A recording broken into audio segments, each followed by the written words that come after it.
मैं सिंध के शहर कराची में रहने वाला लड़का, अपनी 3 बहनों का इकलौता भाई हूँ। मेरी वालदा हयात नहीं, इस वजह से तीनों बहनों का वाहिद सहारा हूँ। उसके अलावा मेरी खाला की औलाद भी यतीम है, इस वजह से उन बच्चों की जिम्मेदारी भी मुझ पर ही है। और हम सब कराची में रिहाइश पजीर हैं। कुछ सालों पहले मुझे एक लड़की से मोहब्बत हो गई जो मेरी दूर की कजिन थी। लड़की पंजाब के रहने वाली थी और उसके वालिद हयात नहीं थे, इसलिए लड़की और उसकी फैमिली को उसके मामू ही सपोर्ट करते थे। वो लड़की बेहद अच्छी थी।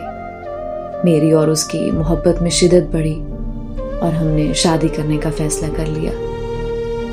मैंने उसके घर रिश्ता भेजा तो उसके घर वालों ने बोला कि कराची बहुत दूर है, लड़के को बोलो कि वो यहाँ पंजाब आ जाए, यहाँ अपना घर खरीद ले और तुमसे शादी कर ले।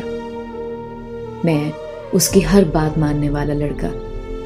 जब उसकी ये बात सुनी तो मैं शदीद परेशान हुआ कि मैं कैसे कराची छोड़कर पंजाब चला जाऊं।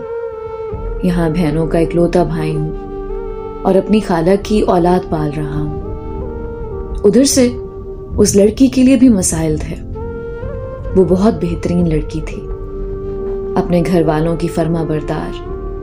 मैंने उसे बोला कि देखो, ऐसा करो, हम शादी कर लेते हैं। उसके बाद खाला के बच्चों को यहाँ रिहाइश पजीर करके हम दोनों वहां पंजाब में घर बनाकर वहां शिफ्ट हो जाएंगे।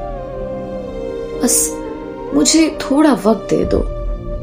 उस लड़की ने फिर दोबारा बात की अपने मामू से कि कुछ वक्त दें हमें, लड़का जरूर घर बनाएगा और मेरी खातिर पंजाब भी शिफ्ट हो जाएगा।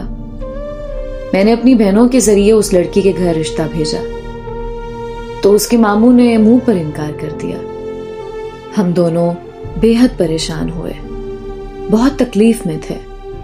मेरी बहनों ने मेरे लिए और रिश्ते ढूंढना शुरू कर दिए, लेकिन मैं राजी ही नहीं था कि उसके अलावा किसी और से शादी कर लूं।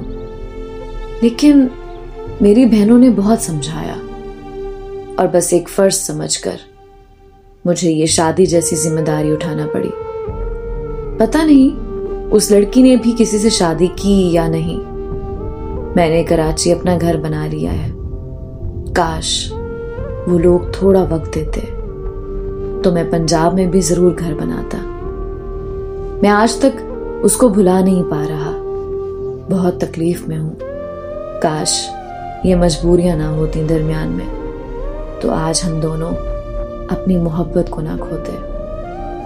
हमारे यहाँ एहसासात की कदर ही नहीं है। हमारे माशरे में लोग लड़के के बैकग्राउंड को देखते हैं, लड़का अच्छा है या बुरा ये नहीं देखते।